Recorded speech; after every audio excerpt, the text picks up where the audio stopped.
Bienvenue dans ce voyage au cœur d'une culture riche et souvent méconnue, la mythologie des Téké, un peuple ancestral de la République démocratique du Congo.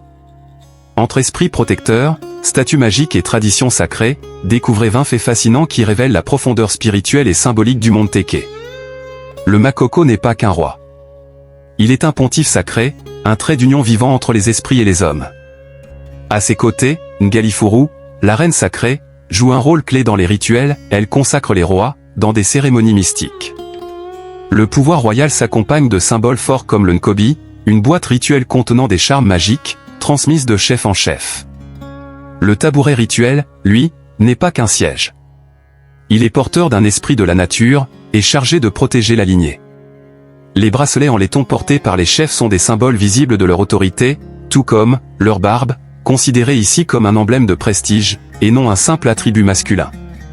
Les Téké croient aux esprits Nkir, les âmes bienveillantes des ancêtres morts, normalement, qui veillent sur la communauté.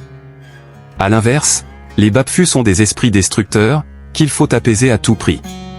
Les statuettes Buti, elles, sont bien plus que de l'art.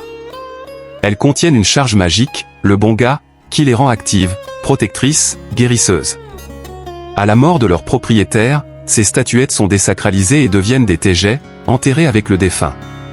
Le Nga, sorte de chaman ou devin, est le seul à pouvoir activer ou désactiver cette puissance sacrée.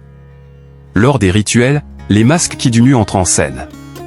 Circulaires, ornés de motifs géométriques, ils incarnent les esprits lors de cérémonies de passage. Ces masques sont souvent utilisés par la société secrète Kidunu, présente lors des funérailles et des initiations. Les pirogues miniatures, enduites de substances rituelles, sont conservées dans des paniers avec d'autres objets spirituels. La statue janiforme, souvent à deux visages, veille sur les accouchements ou éloigne les esprits malfaisants. Il existe aussi des statuettes féminines nommées NTSW, dédiées à la fécondité et à la prospérité familiale. La mythologie Téké est un monde de symboles, de forces invisibles et de liens entre les vivants et les morts. Chaque objet, chaque rituel, chaque mot est chargé de sens. En les redécouvrant aujourd'hui, nous ne faisons pas que revivre leur passé, nous honorons une vision du monde où l'humain, la nature et les esprits coexistent dans un équilibre sacré. Si cette exploration vous a plu, pensez à liker, commenter et vous abonner pour d'autres voyages dans les cultures africaines profondes.